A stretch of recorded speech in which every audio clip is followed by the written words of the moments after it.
What's poppin', T Squad? It's your girl Keisha, and me and Sheridan are back with a brand new episode of Tea Party. Sharon, say hello to the T Squad. Hey, T Squad. You got your wish, you guys. You're able to see us on screen. This was a headache. Trying to figure this shit out. But you got it. So today's episode is going to be two topics. The first topic we're gonna discuss is this past week's episode of Real Housewives of Atlanta. You know, Drew and Latoya have been going at it over this whole Pastor Lot situation. Drew has been accusing Latoya of preying on the prophet child. She said that the man was engaged, he just had a baby, and that Toya was preying on him. Toya, however, says that this is not true, that he was just mentoring her or teaching her or whatever the hell.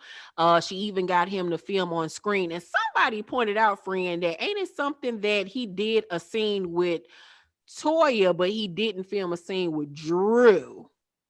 And I was like, very telling. So he said that he was friends with Drew's assistant, whoever this man name is, Danny, and that the man, I guess, was feeling some type of way that he was getting close to Toya, and he was the one that started all this mess. So we're going to talk about that situation, then we're going to segue into friendships. Okay, so let's start on this Prophet Lot stuff. This is your realm. This is your world. I'm just a viewer and a voice. I'm weak into this world. What do you have to say about this whole situation? It's embarrassing. It's embarrassing as a Christian, as a woman of God. Actually, if you go to my church, so I am an assistant pastor for my church, but my official, like if you look at my ordination papers, I have two titles. So that is assistant pastor and also prophetess. So like the female version of a prophet. It is very disheartening to see someone in the clergy in some mess like this. And obviously, child, we are not used to seeing it, but every time I see it, like, I'm just like, oh my God, I'm so embarrassed. Like, please calm down. So I have a few thoughts. I'm embarrassed. I don't know if he did it or not, because the way she literally prefaced the conversation was, hi, Prophet Lot, I'm with Candy and this person, that person. So that could kind of be a warning, like, don't tell nobody that we did something. So I'm not sure if he did or not. But then my other thing is, okay, so before he even said Danny's name, I was watching it with my mama, my brother, and my sister. And I said, this sounds like he gay and this a lover's quarrel. And I said it. And as soon as he said, you know, her assistant, Danny, I said, child, I know I wasn't wrong. My Holy Ghost don't lie to me. It felt like Danny was upset because his good girlfriend, or at least the guy he has a crush on, was giving some attention to Latoya, and he and what's the girl named Drew were no longer in control. That's how it felt to me. I'm blind. So. I can't see. I'm just telling you how it felt to me. So I don't know which one it is, but I'm disheartened either way it goes. Yeah, something ain't clean in the milk. Somebody lying somewhere. Do I think something was going on with Prophet Lot and Latoya? It probably was a little yin yang going on between them two. I don't put nothing past nobody. I just think that it makes it once again, it's like another strike against the church. Another thing to say, like, this is why I don't go to church now. You know what I'm saying? Because people ain't right and shiesty and stuff like that. Right. How does that make you feel every time something like that does occur and it makes headline news? And how does it affect the church community with things like this happening? Because people need to stop leaning on those scandals happening as the reason why they don't want to go to church. But people, that is what people do. When you don't want to do something or when you feel a way, you look for every reason to validate how you feel. And that's just what people do. And I had to learn that because it would like literally affect me, and it still does. Like with Jamal Bryant on the other show. Yeah. I mean, it was really affecting me. It is embarrassing. I feel like I carry that weight. But I have to not do that because I can't change people's perception other than how I live. So I know that I don't live like that. So I can't say that I can't even say that most of us do. The truth of the matter is a few bad apples absolutely spoiled the bunch. The church, the universal church, is huge. The universal Christian church is huge. It's way more pastors than the Jamal Bryants, or I don't want to say it like I feel like he's a terrible person, but he has done some things that has been a scandal. Or it's way more pastors than him. For every him or every pastor that is in a scandal, there's 20 more who are struggling with their church, who's trying to beat their reputation, who may not have as many members, but they are really effective. And it affects all of us. And even for myself, I've made it known I haven't gone to church except for a funeral in like about 15 years, maybe. I haven't stepped foot inside a church. And I did not have a church home. When I did watch or partake in, sermons and stuff like that, my go-to was Jamal Bryant. And then over like the last couple of years, I've started to have issues with him, so I can't really take him seriously. But one of the reasons why I didn't join a church was just because I hadn't found a church home that made me feel comfortable enough to want to join.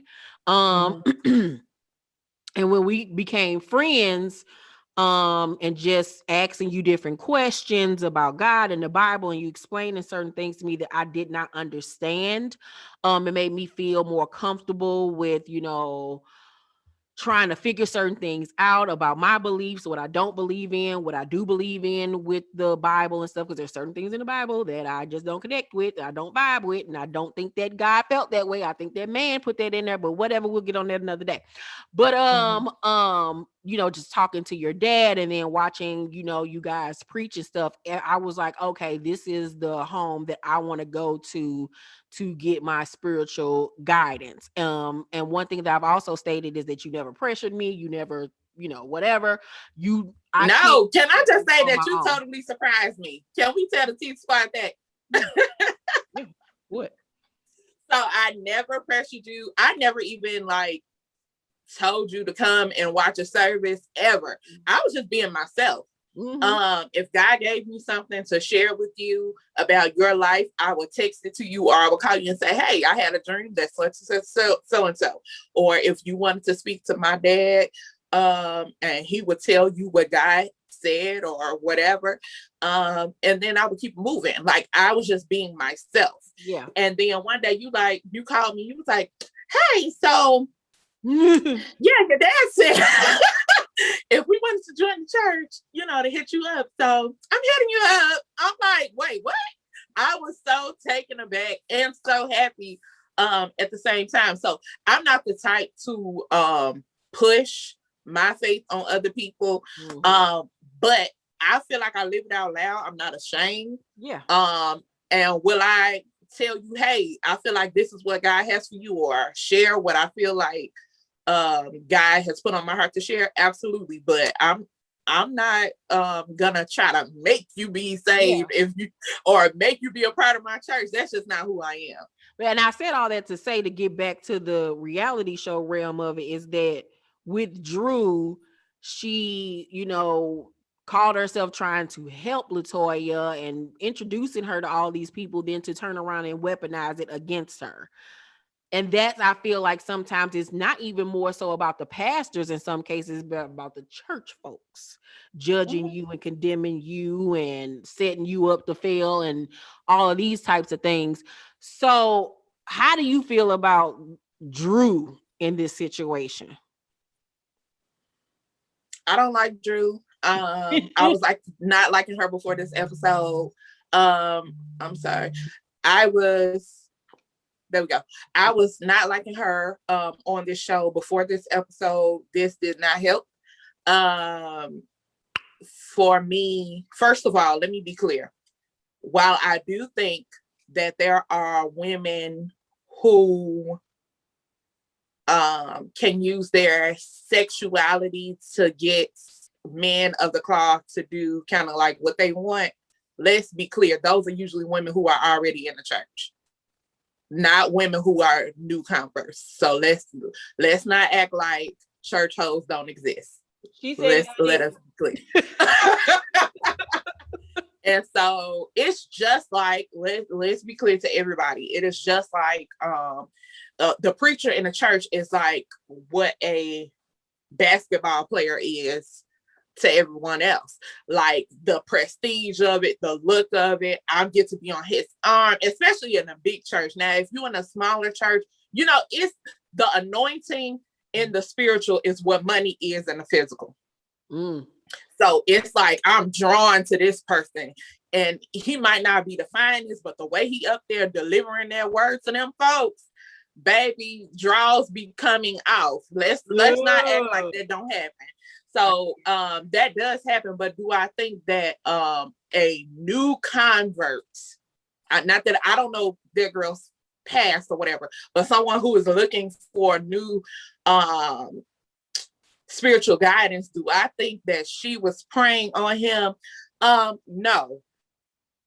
Do I think if they did something, I don't even think he would necessarily be praying on her. It would just be two consenting adults. But these men can absolutely prey on women, and they can use their power to get you to do things. And that's the same thing as the Me Too movement. There's no difference. That's still rape. Using your position of power to lure someone in a bed to get them to do what you want is not okay. And so I thought Drew was disgusting. I thought it was disgusting for her to be sitting up there talking about, oh, you drinking? Why aren't you drinking? She didn't say, oh, you're drinking. Why aren't you drinking? I found that so weird. I was like, she trying not to drink because she made an ass out of herself, and you sitting up and saying, why ain't you? Like, you wanted to drink to make a fool out of herself? I don't know if it was that she wanted her to drink, or if she wanted her to tell everybody else that she had this discussion about not drinking. I don't know. Whatever her motives are, it rubbed me the wrong way. And I feel as a Christian woman, if you are coming to me, or I came to you in that case, because I offer you a ride if I see you tore up, I don't feel like it is my duty to, number one, out you, to number two, tell you what you should be doing, and number three, to be out in public judging. Like, I feel like people toss that judging word around, and people ain't always judging, but Drew was judging her. If Judgy Wudgy was a bear. Okay, like what? What? And judge you. Judge yourself. Judge your husband with his weird shaped head. That's where your focus needs to be. I'm not participating. It's and then true. what you can tell that she's just doing it to cause drama and cause tension and for camera time. Because even when Candy was like, girl, like, what are you doing? Like, how you condemning her and not condemning, you know, this said prophet? If, like, how do you not feel like he could have been possibly praying on her? And she's still going with the same narrative. And I'm like, okay, girl, like, you just sound ridiculous. But you know what's interesting? One thing I think Prophet Lie did not lie about was when that man said, they talked to me about the christening, but that was, you notice he said that that they called him. He might have been lying about the sextivities. I don't know if they had them, but he said that Drew and her husband called him about the Christmas. christening, which why is your 17-year-old daughter getting christened? I don't understand that. But call him about the christening and he didn't hear from them Y'all anymore. think I'm So shady. it's true. Like, Okay, it's so for true. the people that don't know, how old are you supposed to be when you get Christmas? Months. Ain't no years. Months. Oh, because Yes. after that, it's They don't supposed to even be of sell your free christening will. outfits. Well, They that don't is even true. sell Like christening outfits for 15-year-olds. Like, what is happening? that baby, like 4. That baby walks to the club in the refrigerator and she get tires changed. And you talking about a christening? Girl, but at that age, it's supposed to be they choose for themselves or something like that, Yeah. So, or the like, parents choose okay. for them to get baptized. Yes. So when you're a newborn, the idea of christening is supposed to be the parents basically blessing their child, and saying, look, like, this, Lord, this is the child that you blessed me with, and I plan to give the child back to you, meaning I plan to raise the child in the fear of God. Okay. Okay, at some point, that child grow up and decides for themselves, I want to dedicate my life Okay. to God. I choose that I believe this, etc. And so then you choose to be baptized, whether you are older, younger, whatever. Okay. But child, at that point, she can choose for herself. She can say baptized. I chose my mama didn't get me baptized. I actually chose for myself. I think I got baptized when I was 12 or 13 years old, and it was a decision Mm-hmm. that I made for myself. And I was very proud of myself when I did so. I did not get Kyrie's baptized either because I wanted him to go on that path on his own journey. Mm-hmm. And that's something we gonna have to pray on because we've had the conversation about God, me and Sheridan with Kyrie saying, "Who Jesus? Who?" It was a talk, child. But I feel like it's important for you to find God in your own way because I feel like once it's sometimes when it's forced on you, it could be like, okay, what the hell ever. But when you get to know him for yourself, I feel like that's when you truly know that he is Yeah, I think it's real. two parts. So I do think, the Bible says, train up a child in the way that they should go. And when they grow old, they won't depart from it. So I do think that when I have children, I will absolutely raise them to know that this is what mama believes in. This is how, I've made it this far, etc. Now, when they get older, they, just like I did, my parents raised me in church, but at some time I had to come into my own faith, knowing that, oh, okay, yes, I do believe this. Okay. Just because I was raised in church don't mean I was gonna be saved. Listen, I was looking up the Nation of Islam, like, am I finna join here? Like, I was really doing that. But Jesus works for me. And so at some point, I got to know him for myself. It's one thing to know what mama said, daddy said, grandma said, etc. But I got to know him for myself. And so I think it go both ways. Yeah. I agree. Okay. Anything else you want to say on the situation before we go on? Drew's trash. I don't like that lady. I don't want her to come back next season. Well, first of all, even just let's just talk about Housewives in general. Okay. I just feel like they just need to revamp the whole thing. Like just take everybody off the board at this point. Like start anew. It's been 13 years. These ladies have had a great run. Candy, Kenya, Portia, Cynthia, they've had a great run.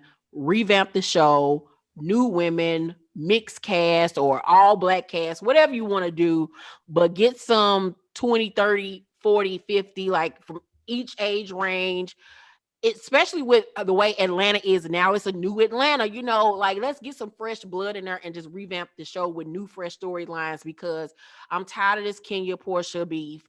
It's just it's tired at this point. Candy, great, you got all these businesses, fabulous for you.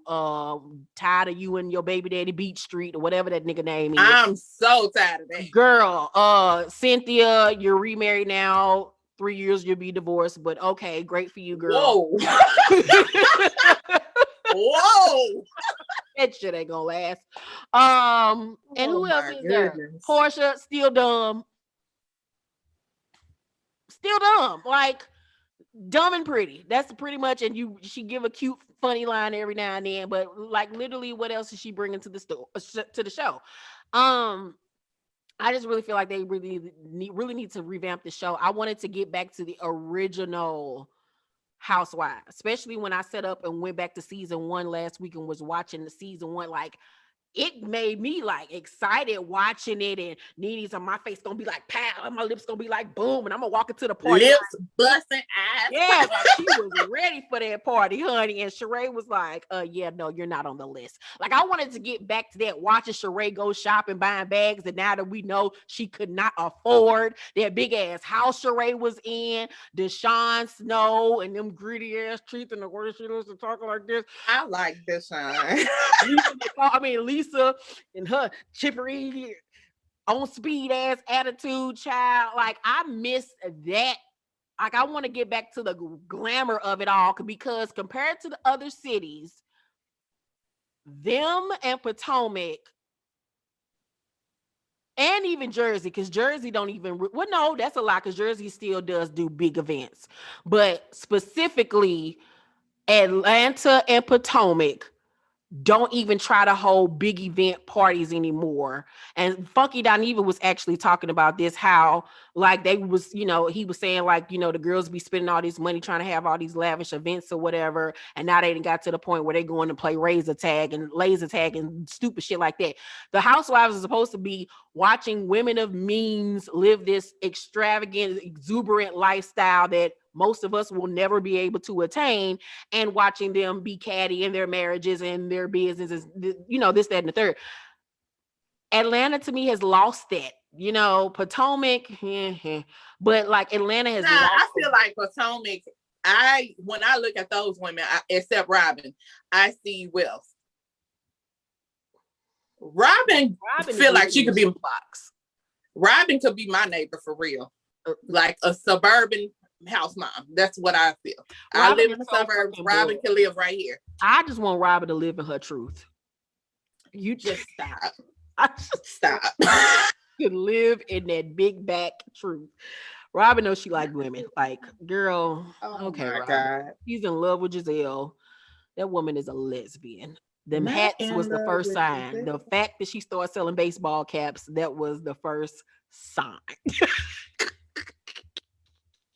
No. And you talking about me? I don't want to see Candace and them wide ass nostrils no more. Like, I cannot stand that woman. Only person from Potomac that I want to continue to see, of course, is the Grand Dame, because she just brings I love me some Karen. Yes, ma'am. Like, Karen was. I miss Monique already. Did you watch her behind the story? Mm-hmm. Okay, so who do you think she was talking about that was trying to hook up with an NFL player? Because I was lost. I was like, is it either Candace or Robin? She said the person was married. So the only person I could think of is either Candace. It had to have been Candace. I don't know, because I feel like her husband be all in her business. So I'm gonna think Robin. But she's not married. Only other person could have been is Ashley. I could see it. Mm-hmm. But I don't think she would shade Ashley, because her and Ashley. She shaded all of them in when she broke down each character. Yeah, but the person she really didn't shade was Karen. All the rest of the characters, it was kind of shady. Yeah. Okay. Well, I'm gonna go with Candace. Yeah. Mm-hmm. I just wish she would have just told her like it is. I don't know, because I feel like that's an Ashley thing, because Ashley her and her husband be tipping out. True. I just wish she would have. And she know her business. Just said it. Like, fuck giving them hoes grace. Just say it. Just tell her what it is. I ain't gotta go make up riddles and shit. The production was fabulous though. Yeah, I think she's doing it just because it's cute and fun, and I like it. It's so shady, my God. But I love the production. See, that's what happens when you have money. Robin could never. Never. I wonder is this season gonna be even like this so-called wedding of hers? Like it's probably gonna be in the backyard of that duplex she Girl, stay let in. them have a Hilton Sweets wedding and let's just move on. Girl, look, please don't let her have Giselle help with nothing. Giselle can't come pick out a napkin, not a damn thing, because it's gonna look a mess. A mess. I can't. I literally just talked about the newcomer to the show on this week's episode of Behind the Scenes Tea, which I filmed today while this airs. Let me show her to you. Beautiful girl. And just based off the fact that she's beautiful, I think Giselle is gonna kill herself. You know what? I don't think so because she might try to get along with her. Just because we think that because she got along with Wendy, and I think Wendy's gorgeous. Okay, well, you do. Here's the here's the girl. I'm done. Wendy, Yeah, she's pretty. Yeah, Wendy don't even think Wendy is beautiful. Wendy went got her boobs done. She got some shit done to her face. She Child, did. yeah, she got that Oh, nose done. She got her titties done. I just needed for her to go get that butt done because now she really gonna be shaped like. you're done. I'm done. You know, she is Wendy like is pretty. Water bottle. Wendy is gorgeous. I'm not playing with you. That lady's cute. She's cute. You. She looks like Wesley Snipes and Tu Wong Fu. Sorry. No, she does. You She know did what? at the reunion. Get me out of here. She looks like she's in drag most of the time. She looks like she should be on RuPaul's Drag Race. I need new friends. I need new friends. I think she's not an ugly woman. I'm just playing, but her attitude and her ways make her ugly to me.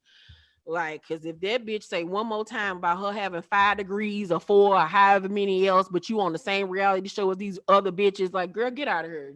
Well, I don't know. I think they mean something.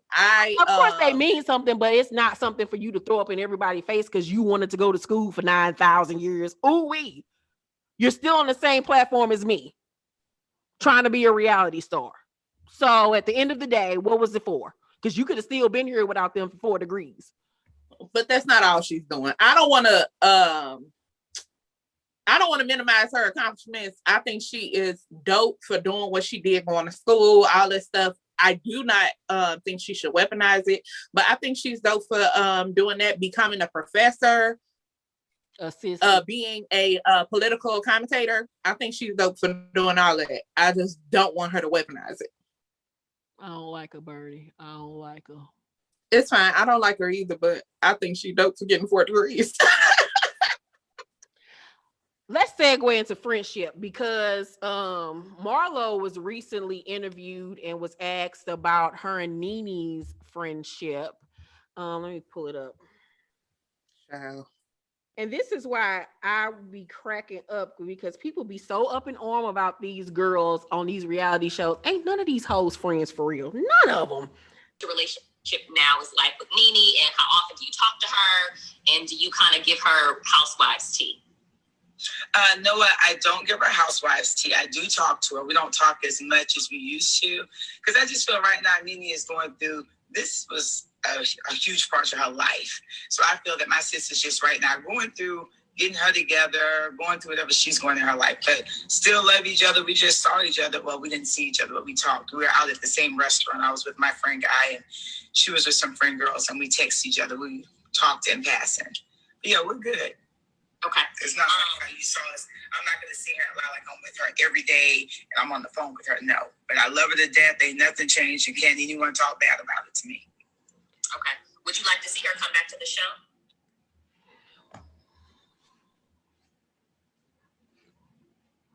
What? I see you at a restaurant. I'm going to text you.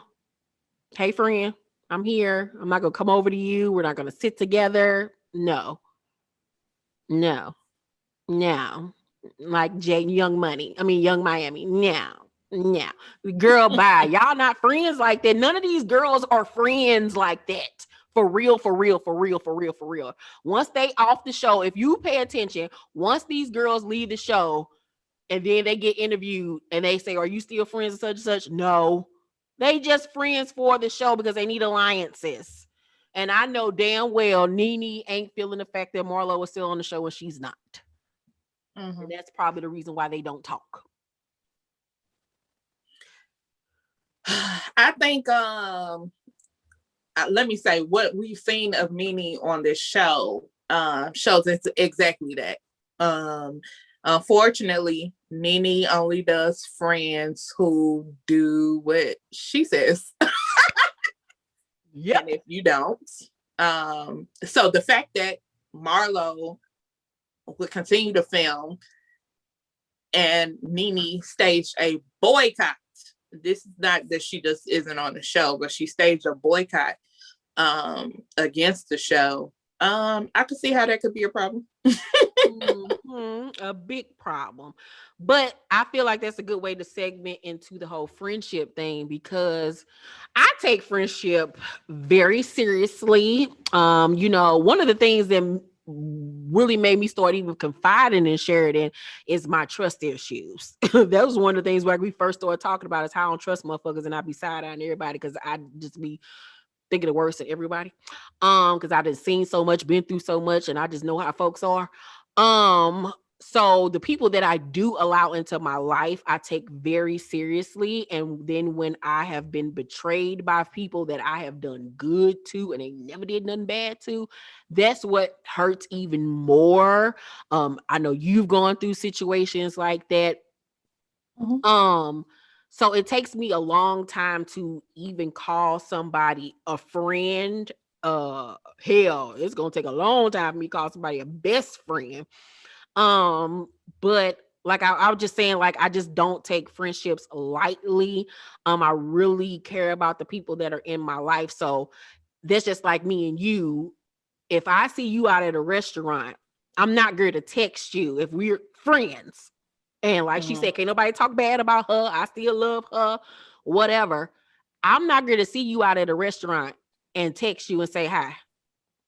I'm going to come over there, hug you. Hey, is there any way we can come sit together? Or, we about to kiki. Like, no, it's not going down like that at all. Yeah, I agree. I take friendship very seriously as well. I've absolutely been burned by friends. Sometimes I speak on it, sometimes I don't. One thing with me and friendships, I'm a choose your battles type of person. At this point, now I have not always been that way. I used to, if something bothered me, I'd be like, girl, I don't like that. But I have matured into the type of person where I will even pray, like, should I say something about this or just move on? That's the type of person that I am because I take friendship seriously. I don't want to offend my friends. Some people just don't care about other people's feelings. And I really cannot understand how people can be friends with people like that. My thing with betrayal in friendships have been with men. Woo! So with men and with my intellectual property. So like I'm an ideas type of girl. So whether it's I bring something up and you do what I said before I said it, I've dealt with that. Or before I did it, I've dealt with people shooting down my ideas. That's a big problem for me. So yeah, those are the biggest areas that I've struggled with in friendship. Yeah. I think I've had 3 separate situations when it's come to friends where I've had a breakdown of a friendship. And now it's funny because the one that hurt me the most was the situation with he who will not be named. She knows exactly who I'm talking about. I think that hurt me the most because I was genuinely coming from a place of trying to help a friend out that was in a situation. and was trying to give this person an opportunity to better his life, his situation with his family, his child, or whatever. Because this person had been coming to me asking me, can I borrow, or whatever, can I borrow money? And I was like, okay, instead of him asking me for money, I can just give him an opportunity to make some money. And when that person betrayed me and really stuck a knife in my back, and then actually had the nerve to call himself wanting to blackmail me, child, I was looking like, you couldn't have told me that this person would do some shit like that to me. Right. And I'm looking like, you gotta be fucking kidding me. But you know what I learned about letting people borrow stuff from me and helping people, giving folks opportunities? I learned to pray before I did that. Because, listen, if your whole life is in shambles, I need to know why. Because if God got you like that, me giving you this lifeboat or whatever, you still gonna drown. Ooh. If your life is in shambles because of stuff that you have done, like me extending my olive branch ain't gonna do nothing. You still gonna drown, and I'm gonna be out of a branch. So I need to know, am I, the Bible talk about casting your pearls to swine. I don't know what that means, but speak on. The Bible basically tells us not to cast our pearls to swine.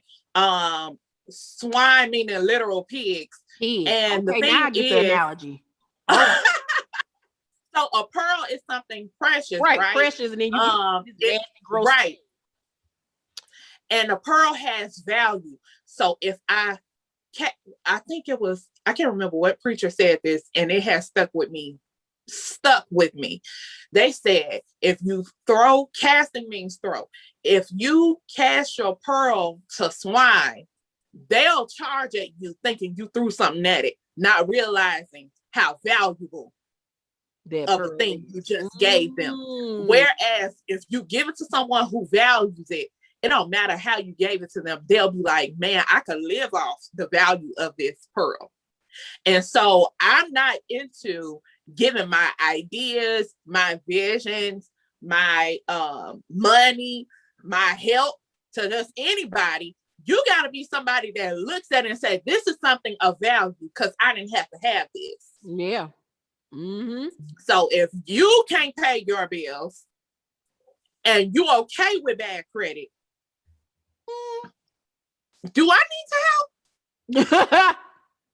See, when all of that was going down, me and you was like in the beginning stages of our friendship. Right. If I would have known this shit then, god damn it, it would have said. But you know what? The good thing about it is it taught me a lot about friendship. It taught me about how you will never know that some people in your life could actually be snakes in your life and waiting to bite your ass. But that bad situation ended up turning around a year later to be one of the biggest blessings for me, career-wise and financially, because I had to start that series all over, and out of that came Dream.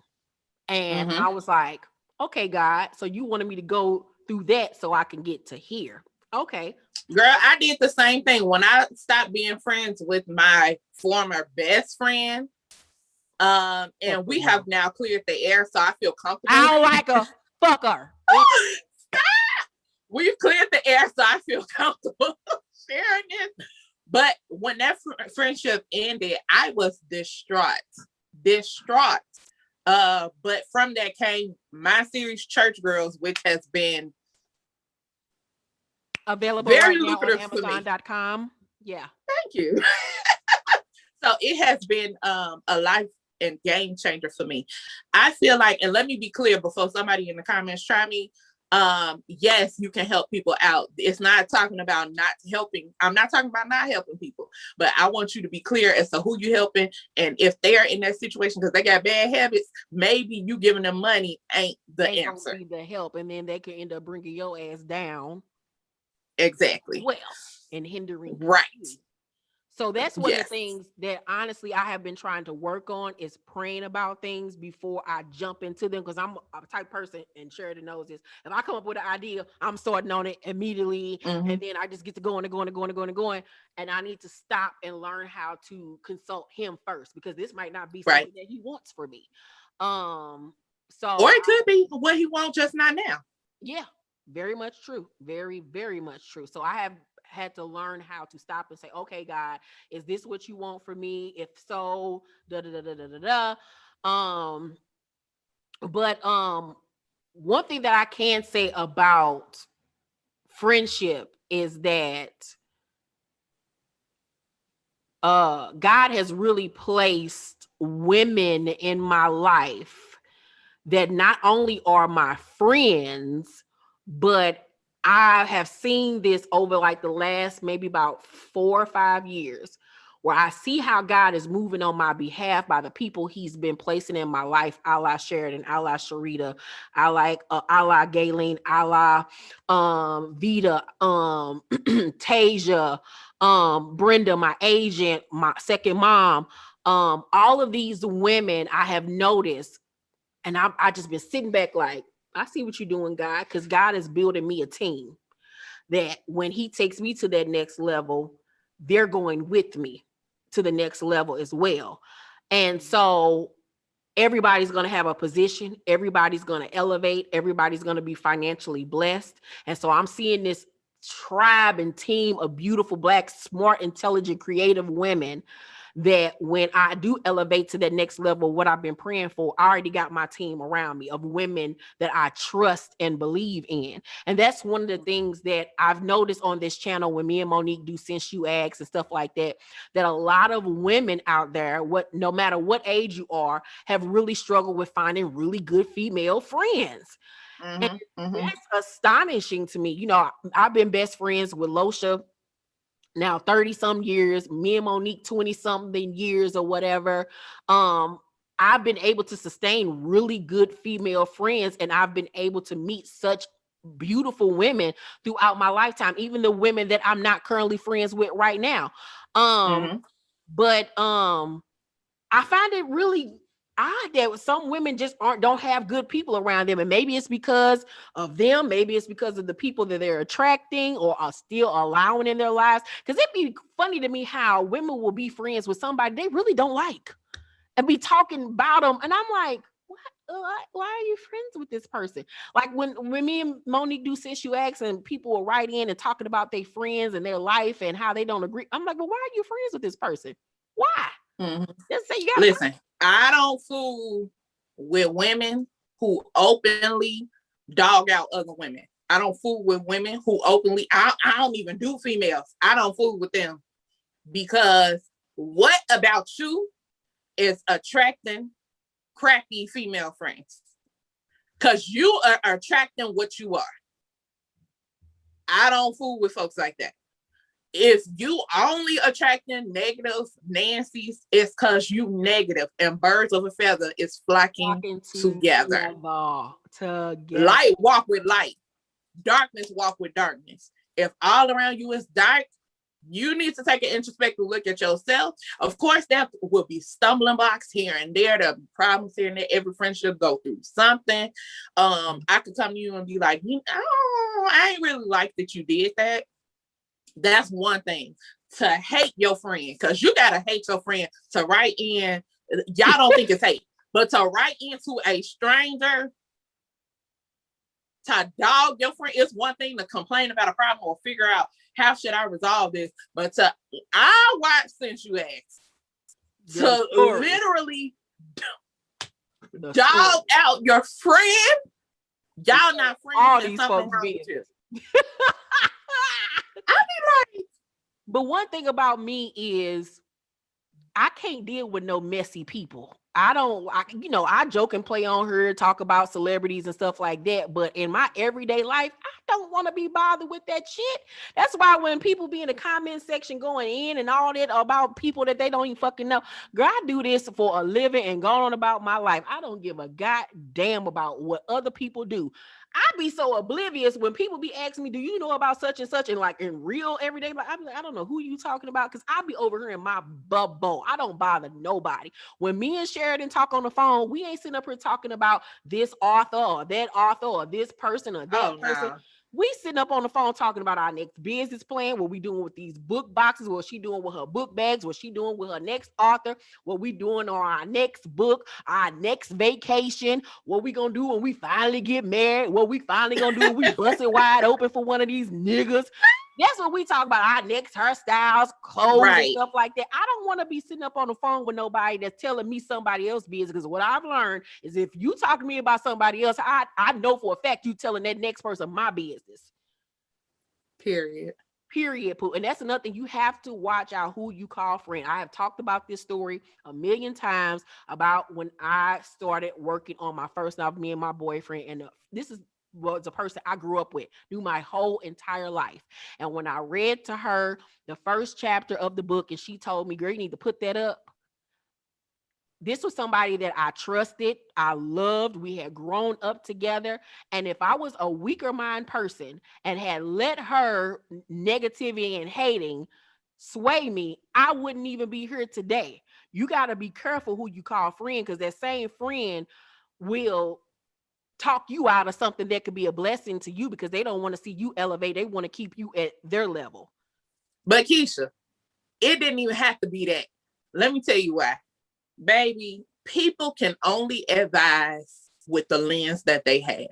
That girl, listen, y'all keep telling $1 million plans to folks with a $25,000 salary. It don't work. They're gonna tell you your vision don't make sense because they don't have millionaire vision. Mm-mm. You're talking about building a family to someone who aspires to run the streets. That does not make sense. And I used to say, like, I hate when people say stuff like that, like married women can't hang with single women all the time. And now I'm starting to see it single-minded, not single as in your marital status. Because if all you desire to do is not have that, then what do we have in common? And so we can't always, you have to be selective with who you tell your business to. Your friend at that time, she was the friend at the capacity that she knew. Yeah. She ain't know no authors. She ain't know no authors. You want Toni Morrison? Who she know to critique a book? You know what I'm saying? Yeah. Like, you ain't no publisher. All she could give you is what she had. And so we need to make sure that when we're gathering friends, make sure that at least some of the people, I have had this problem where I was like, Lord, I'm the smartest friend in the group. I need you to bring some more. Like, if I'm always giving the advice, who's pouring back into me? You know what I'm saying? So you have to make sure that when you gather your friendship circles, of course, you'll make sure it's varying levels of success. Make sure it's people who want to see you succeed, and make sure that they have success on their brain for them. Because if they don't see where they want to be, if they don't see themselves being successful, you can't get mad because they can't see success for you. They can only see from where they've been. True. Facts. Period. She did the best she could. Sis ain't Toni Morrison. She don't know no better. So God bless her wherever she at. But okay. It's true. That don't mean she's a good friend, but you know what I'm saying? Yeah. Like, people, if you're a grasshopper, you can't like be like, oh, okay, eagle, you flying too high. You can't advise me from the ground. No. Nope. That is a good analogy and a way to think about it. It really truly is. But I I even brought up that story though, is because there's so many women that are, or even men. I don't want to exclude our male T Squad members that go through that. And I think what you just said will help them. You have to surround yourself with people that aspire to do more than just look cute and go to the club and talk about bullshit or whatever the case may be. If you're a person that really wants to excel in life, you have to surround yourself with like-minded people, or people that can show you or help you, or that's already at the position that you aspire to be. Yeah, I just think that's very important. And in friendship, it's about give and take. Friendships are just like relationships, and I think people don't want to acknowledge that friendships are going to go through ebbs and flows. I'm not the same person I was when I was 30. I'm not the same person at 30 that I was when I was 20. We all change. There are some friends of mine that are still at the same mind frame and things that I have grown from. There's friends of mine where I'm still stuck at a place that they've elevated to. But you are going to have rough patches in relationships, and one of the things that I feel like can be a friendship killer is ego and pride. Well, I ain't gonna say I'm sorry, she don't call me, fuck her, then I ain't gonna talk to her no more, fuck her. Dr. Jackie and Simone. Dr. Simone.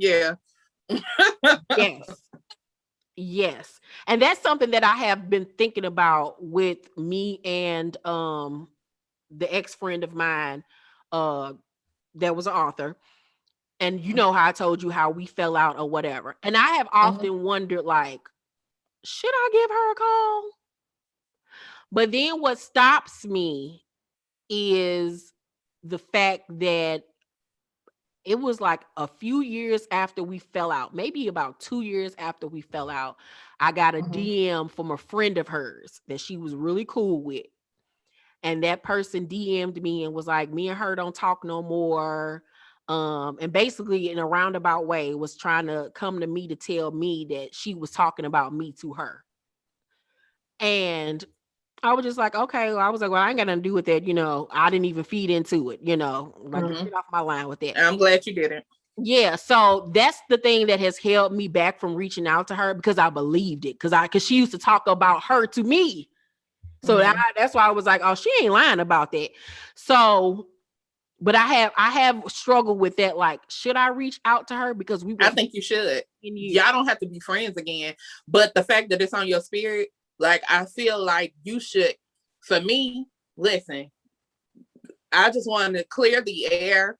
We ain't got to have another conversation after this, but because this was on my spirit, I'ma just tell you, I feel like this. I appreciate this. And, God bless you in your life. If it's on you to do that. This is a good conversation, because are you sitting up here saying I should? I'm like, nope, no, I ain't. Nope. Not gonna do it. Nope. So this is I feel like if it didn't come up a few times, then I wouldn't say go ahead and do it. But the fact that it came up in your spirit, what's it gonna do for you to talk to her? A lot.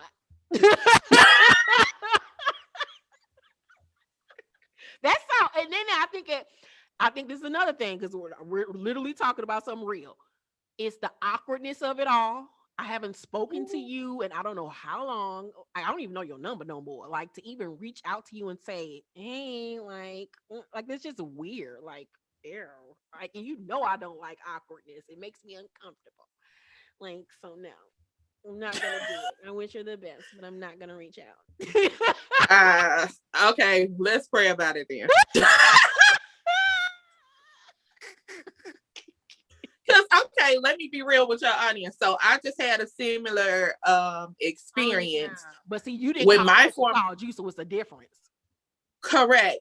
But let me just say, so a mutual friend of me and my former best friend died. And it was it's still devastating. Like, I'm still grieving. And so, but she reached out to me and I kind of looked at the phone like, fuck this bitch want? I'm gonna say what her mind was saying, well, boy, her spirit ain't gonna allow her to say. Oh my God. Yeah, I look like, what? Hold What's on. going on? And so, you know, she kind of, you know, was offering condolences, which was fine. And she asked if I wanted to meet up. And I was kind of just like, I didn't want to say no. I was stuck because it was awkward. I have not seen you. We haven't been friends in like 4 or 5 years. And so that was very awkward for me. But once we got there, I was able to share with her from my vantage point. Oh, y'all met in person? I thought y'all had this conversation on the phone. No, honey, we met in person. Oh, you ain't tell me that part. Was you cute? Because it's just like I said, was you cute? Because you know it's just like a boyfriend. You got. I was. Girl, I beat my face. I was like, I had on a cute little hoodie. I beat my face, and you know all this good stuff. So I came. And you know what's funny? My daddy asked me the same thing. So when I was getting ready to go, he was like, "You gonna wear makeup or not?" I was like, "Yeah, I'm gonna beat my face." I love your daddy. Petty, just like me. I love it. Petty, petty.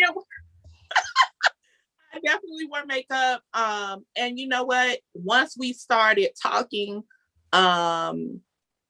it wasn't as awkward. The beginning was kind of awkward, but it wasn't as awkward as we kept going. And I just expressed to her how I felt. She told me some things that I didn't know on her end. And it was just cleansing and closure. And that was it. And I went on about my life. But would you have ever reached out to her? Would I have down the line? Actually, I reached out to her first. When he died, I said, I was told my mom, I was like, I feel like I should say something because she's the one who introduced me to him. Okay. And I was like, I feel like I should say something, but I don't know what to say. And I literally messaged her on Facebook and was like, hey, I feel like I should say something, but I don't know what to say. But I'm sorry because I know you grieving too. And that was it. And then she took the initiative. But if it wasn't this in the situation where a friend had passed away, would you have ever reached out to her?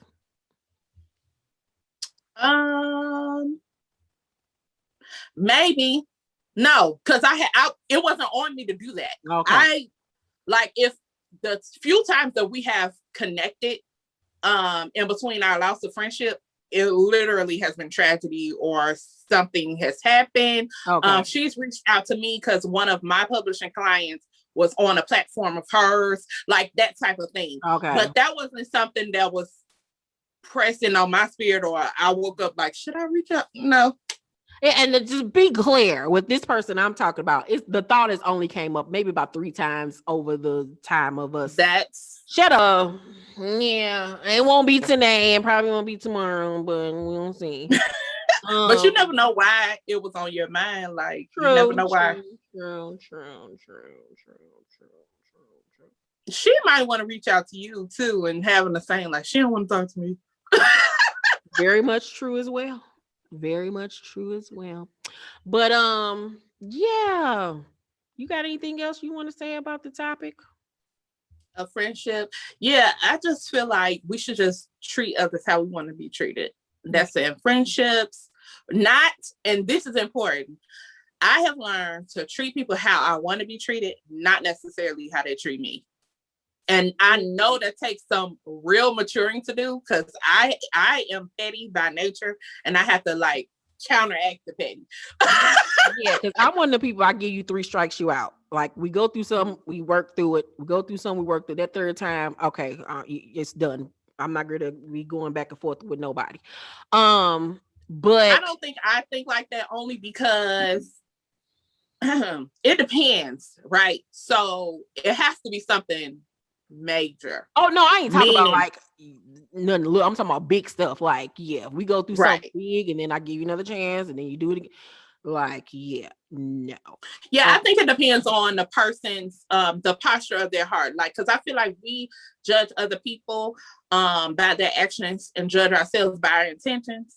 But if I'm friends with you, sometimes I'll give you, like, there'll be some things that may hurt my feelings.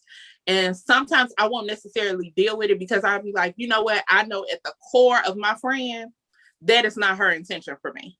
Mm-hmm. Have I ever hurt your feelings? That's I'm being dead ass. why I started laughing. This is awkward. See. Have you ever hurt my feelings? I don't think you've hurt my feelings. I feel like if I've had something to say, 9 times out of 10, I've said it. Yeah, I think so for the most part. If I have something else, I'll say it. We can bring it in front of the T Squad. But that's just have I hurt your feelings? That I'm a great friend. That's all I have to say about that. Okay. But no, seriously, let's talk, because I think this is great. Have you ever hurt my feelings? Yeah. No, you never hurt my feelings. No. We've had a conversation in the past where I was like, well, friend, I ain't really like that. And you was like, oh, right. And that's nothing about intention, because what you think is somebody was doing, that wasn't even what they was on. You know what I'm saying? Right. And so you have to talk about things, because then if you just sit up and let things fester and you start building up this narrative of that person that could be completely false, and then things go kaput, and it wasn't even that person intent or what they was trying to do or whatever the case may be. But how would you rate me as a friend? Oh, this is a good question. I would say you're a solid 8. I think you're an 8. The reason why you're an 8, that's a B. What are you doing? A B? Wait, let me tell you why you're an 8. I think you're an 8. I think I might be giving you a wrong number. I want you to be honest. No, I'm being honest. I ain't gonna lie. I ain't gonna lie. I feel like, first of all, I'm not gonna pretty much give nobody a 10. That's just out. Like, nobody's perfect. Right. So nobody getting no 10. But I think you're a 8. The reason why I would, like, 9 is attainable, but I think I would take away a point only because, by your own admission, there can be like little selfish moments. But that's it. That's what everybody say about me. That's what I was waiting on you to say. I can be all about me. Yes. And I have to squeeze me in. But I think that's also because of how we became friends too. Because when we became friends, it was by me almost like almost counseling, but not really. Yeah. So I think that's how our friendship like kind of is. And I have to be like, oh girl, but I want to tell you this. Yeah, but it's not this. It's just not that. That's just how I am with everybody. And everybody says the same thing about me. So, but that's something that I've had to work on, where as you can see, when I called you today, what did I say? I said, hey, friend. And you said, hey. And then you thought I was something wrong with me because my throat was sounding real. Yeah. And I was like, hi, how are you doing today? And then when I do stuff like that, everybody's like, what the hell wrong with you? Right. Every time I try, y'all think something wrong with me. Like if I text Monique or Losha, I love you, they be like, bitch, what's wrong with you? You in the hospital? Like, so I can't win for losing. I try to involve others. I have to get used to it. I appreciated it. I think I started laughing like, I'm good. Yeah, I have to get used to it because like, I think it's also because we have like the same career too. Yeah. So like when you call me, when you got a chapter friend, I'm ready. I'm like, okay, cool. Baby. On the other hand, it ain't always like that. So that's when you get a point taken away. That's it. Okay. I will work on that. I will make the conscious decision to be more available for you as a friend. So that's what I work on, being more available and to include your life more into the conversation. So we're going to have this conversation again 6 months from now. We're going to grade. You got to rate me though. I know. I said we're going to come back to this 6 months from now and see if I have improved on the friendship report card. Now, what would I rate you as a friend? In all honesty, I I rate you as a 9.5. No, a 9 minus, a -9. Okay. Like a -9? Yeah, a -9. You're lying. What? Get out of here. Sure, a -9. And the reason why I give you a 9 is because you're genuinely a person that I know is to the core of you, a good person. Like you haven't been tainted by the world. A lot of my other friends, well, not even a lot, majority of my other friends are very worldly. And that's a gift and a curse. That's why I give you the negative, because even with you being so good to your core, that's the bad thing about it. Because I'd be like, oh, she gonna have to learn the hard way on that one. Yeah, and I'd be like, oh Lord, she don't want to listen to me. She gonna have to go through it, child. She don't want to listen. I listen eventually though. Now, initially, I'd be like, no, but Keisha, this person's a good person. You're just negative. You're just the devil. No, everybody's not like that, Keisha. No. And I'd be like, okay, girl, all right. He never said this lady was the devil. You need to stop telling me. I'm weak. But real talk, for real, like, it don't matter what time of day or night, I could call Sheridan and be like, I'm going through this. I need your prayer for that or whatever. Like, she literally has become like my spiritual sound board, because like you all have seen on this channel, I'm very stuck in some of my ways and my ways of thinking, which can be very fucked up with the way that I think sometimes. And she has become the person that, as you can see on this episode, that makes me think about things in a whole different type of way. And we grew up totally different. So it's literally, I got the street side of me, she got the Jesus side, and we've met up because we're totally different, opposite people. Couldn't be more opposite of people, but the yin and the yang actually works for us because I need what she got and she need what I got. You know what I'm saying? To make us be better people. But yeah, I think like the only thing that I want you to work on as far as the friendship stuff is to not be so naive. Okay. Yeah. And just not be so naive to things. Because you can be very, I know what I know, and I know what I know, and I said what I know, and you ain't gonna make me so different. And I'd be like, okay, girl, all right, okay. Yeah, I could be very bullheaded, I guess. Yeah. Stubborn. Yeah.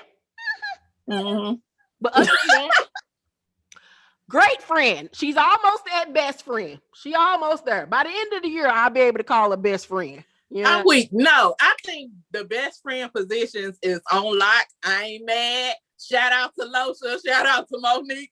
I ain't trying to come into y'all territory. That part is, they got it solid. Okay, that's 30 and 20 something years of friendship. Yeah, who? They do, like, literally. Monique got another best friend. Like, she got several other best friends. I don't believe it. I ain't met the motherfucker. Actually, one of her best friends is a young lady by the name of Keela. Her sister just sadly yesterday. But her and Keela been friends just as long as me and Losha been friends. Yeah. Okay, that makes sense. Yeah. Okay. And then she got another best friend. Yeah, like yeah. But yeah, like no, literally for real, on all jokes aside, Sheridan and Sharita have become my bestie little sisters. But Sheridan is more, like I said, like a big little sister, because she is able to teach me a lot of things. Sharita just crazy. I called her last night, and we was on FaceTime. And she, I got the news coming about who's being cast as Knight in the movie. And I answered the phone. This heifer topless. Thomas, congratulations. Well, she pulled the cover back. Thomas, no, it wasn't even the cover. She grabbed her titty. And Thomas, congratulations. And all I see is that damn barbell in her titty. I didn't even know until like she got a piercing. Yeah, I said, you freaky whore, you. I'm so shocked by that. Yeah, I didn't even know it until she flashed me about 5 months ago and pissed me off. I was like, you nasty. I'm weak. Yeah, she's just... Yeah, they don't do this type of stuff to me. But when all three of us be on the phone, child, Sheridan I'd just be be like, like, give me all the holy oil. Just give me all of it. Lord, two of them at the they same crack me time. up, but y'all don't know. T Squad, when I get sleepy, these women, first of all, we start on the phone about probably 9 o'clock. Once I get sleepy, I get quiet. And they be like, what's wrong with you? Girl, I'm tired. Like, I'm like, nothing's. I remember one time Keisha called me like, did we offend you? Girl, no, I'm sleepy. It's 3 o'clock in the morning. I wake up at 6. Well, she does. She literally wakes up at 6 o'clock and does her time with God and sends out her morning prayer. And don't let her not send out my morning prayer, because that's the first thing that I read when I wake up. And if I don't get it, I'll be like, something wrong? Right. What is going on? Because I literally open my eyes, thank God for another day, and then I read her scripture for the day, and that sets me off on my course. So when she don't send that, I be like, now wait one motherfucking minute, what the hell is going on here? I know she Right. woke up You at know 6. something wrong if I don't say it. Yeah, I'd be like, because it was a one time Baby. that it had been like almost a week, and I was like, now wait 1 minute, what is going on? Yeah. But I think that this would be a good exercise for anybody that watched this episode to have an honest conversation with your friend and ask him, what do they think about you as a friend? How much do they rate you as a friend, and what can be improved on and worked on? But before we go, let's say what we value the most in each other as a friend. That's a good one. Oh, why I got to go first? I went first on the last thing. I value the most in you as a friend is that I know that I can tell you anything and you will not judge me. I know I can trust myself with you, and you know that's big for me because I don't trust people. So I know that I could, like, I've cried in front of you, so that says a lot. And I don't cry. Like Losha even said, like, you cried when my grandmother. I was like, yeah, bitch, I cried. Like, what the fuck is wrong? I do have feelings. I'm not fucking Tin Man. What the hell is going on here? But like, yeah, like if I've cried in front of you, you know I fuck with you. But I know that I can trust myself with you. You see, I can't look at you when I'm saying this. I'm looking over there because it's so uncomfortable for me, and I just want to end it right now because, oh God. This is an issue of mine. I have problems opening up to people. So this is a lot. But yeah, I can trust myself with you, and this is like literally, look, goosebumps. I got goosebumps on my arm. That is how much this is bothering me. Jesus, I'm having chills, anxiety. Okay, but yeah, I can trust myself with you, to not judge me. You're very supportive of me. I will say that much. You are a very supportive friend. Anything that I ask of you, you are down to do it. And one of the things that we actually talked about today about being friends with somebody that can teach you something. And there's literally not a conversation where we don't talk, where you have exposed me to something that I can learn. Oh, wow. I'm not the smartest person in the room when it comes to me and you. Like, you're very much smarter than me in a lot of situations. So, and just you have a giving, loving spirit, and that the fact that you opened up your family to me even means more to me. You know, not even just for the church side of it, just to even be able to speak to your father and have a rapport to him, and that you've allowed him to be there for me and Sharita. That's big. That's huge. You know, because I love the relationship that you have with your dad, because I didn't have that relationship with my father until the last about 5 or 6 years. So I really love that. So yeah, that's what I value in you. Oh, I didn't know some of them things, so thank you. What do I value in you? So number one, you talked about my dad and my parents in general. I'm very protective of them. I am honored to share them with you. I'd be like, can I talk to your dad? You better tune in on Facebook. I don't be playing it. Okay, we have had some experiences. My daddy is my daddy. Yeah. And so I am, shout out to my other siblings, y'all. I promise y'all I'm not the only child, but this but y'all know what? I'm the oldest of 5, and my dad always introduces me to people. Like, I remember some people used to think that I was an only child because I would be the only one. Like I if he thought go she out was for the longest, y'all. I didn't even know she had siblings. And then when she told me she was the oldest, I was like, what? Where these because people I act come like the from? youngest. Yeah. Well, when it comes to my parents. So when my dad would go out to preach, I would be the one to come up at the end. Once, you know, you shaking everybody's hand, I would be the one to come up to him because that's like my twin, my best friend, all that good stuff. And so he would introduce, and still does, this is my big baby, he always says.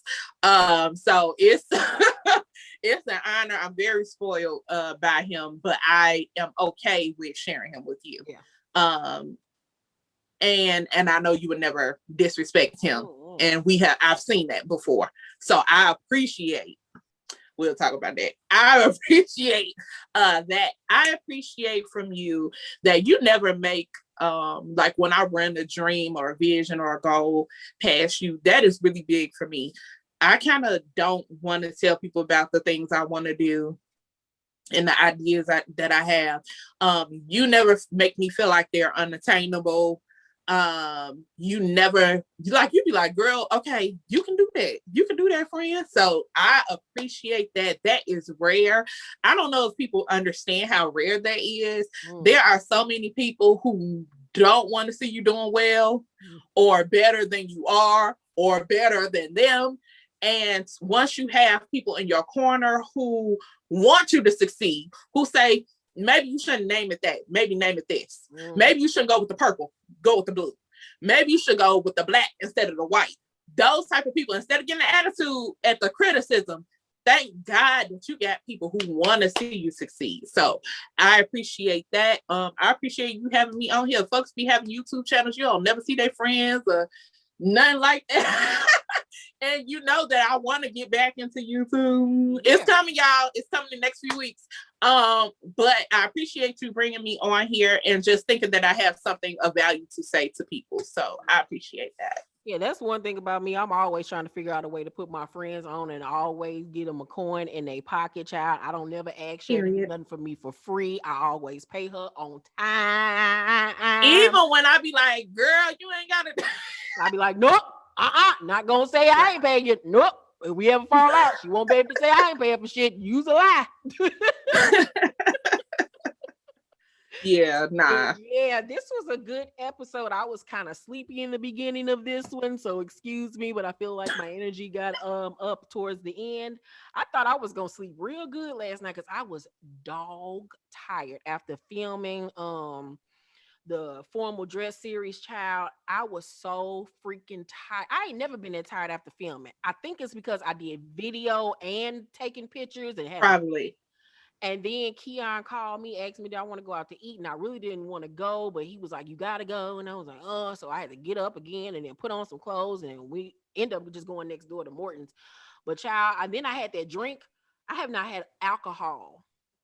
That's really what did it, to be honest. I have not had and it wasn't nothing but the amaretto sour because that's the only thing that I do drink. But I have not drank anything. It gotta be like 7-8 years, probably longer than that. Child. Oh wow. I tell you, like the first 3 sips, I just kept on feeling like I had to pee. I was like, what is going on, G's Key? I was like, nope, not today. Nope, nope. I was like, what is going on? I just started feeling woozy. I was like, this little punk ass woozy. Yeah, like starting to feel tipsy. And I'm like, oh. Girl, who done slipped you a Mickey? And I came home. I still got all the stuff to put up from the shoot and everything. I ain't did nothing. I got to clean up my house. But I thought I was going to sleep good. I ain't go to bed until like 3. And then I got back up at 9. I just knew I was going to be asleep till about a good 12-1. But I was like, fuck it, I'm up. Let me get up. I didn't film, did everything that I need to do for today. Now I just got to edit this stuff. But what do you have on the agenda for today? It's 2:00. Damn, it's 2. Oh, Lord. Right. What do I have on the agenda? I am writing a book. So tell them y'all pray for me out there. Are they still yes. on sale? Okay, tell them so I can put yes. Okay, so okay, absolutely. So number 1, I'm working on a book. It is a sequel to my last book, which is Untitled. How does it feel? So good. Named after it. Thank you. No, wait. Sheridan has been trying to do more of like the romantic stuff and not the Christian fiction. She's come over to the dark side. Wrote her first sex scene and it was so good. I was like, Sheridan, you lied. You done did something with somebody, girl. Cause I was like, that was real descriptive. Oh my God. Yeah, girl. I was like, oh yeah, y'all gotta read it. Check it out. Thank you. So I'm doing a sequel now. And it's called Another Sad Love Song, you know, Toni Braxton. So y'all look out for that. So that's what I'm writing. Also, I am gearing up for my book bag. So for the people, there are some of your followers who have read Church Girls who hit me up. So shout out to y'all. If you read my Church Girl series, I'm doing a spinoff. Untitled is actually a spinoff called Late Registration. And with this, their baby sister is going out to college and she is a bit wild. So late registration, yes, late registration, the book bags. So you know how Keisha's doing her book boxes, which is great. Y'all gotta, first of all, I hope everybody ordered their dream book box because it's gonna be lit. I'm trying to keep my composure because I can't wait for mine. So I'm doing book bags, late registration, and it's literally 2 books in the book bags and some more stuff from some dope female entrepreneurs who are all Black girls. So come on and support us. I'm very excited, and it's gonna be good. It's some good stuff in there. And we'll have the link to where you can purchase them down below in the description box, as well as her social media information. I just love the idea of the book bag. It's just something totally different because a lot of authors now are doing book boxes. Sheridan had told me to do one a year ago, and I was like, I don't want to do it. It's too much work. Exactly. She did her first one, and I saw how good it looked. I was like, I want to do one now. And she was like, I told you to do one last year. You ain't want to do it because I'm one of them people. I gotta see something to want to do it. Right. I'll be like, oh, I don't want to do it because I'm lazy. But then when I saw hers and how good it looked, and I was like, oh shit, I'm about to do this. So yes, I just think that it was a genius idea for her book bags. Thank I just you. think that's so cool. So make sure you guys order you a book bag, follow her on social media, and follow her YouTube channel. I'll have all the information down below. All of my information is down below. Make sure to thumbs up this video, like and subscribe, hit the notification bell button. Let us know as well down below in the comment section any topics that you want us to touch on for future episodes. We might start doing a couple of call-ins or something or another to give some people advice. Okay. Yeah, I mean, I like it. yeah. So yeah, love you guys. Thank you for watching this episode. We will see you on the next one. Bye. Bye.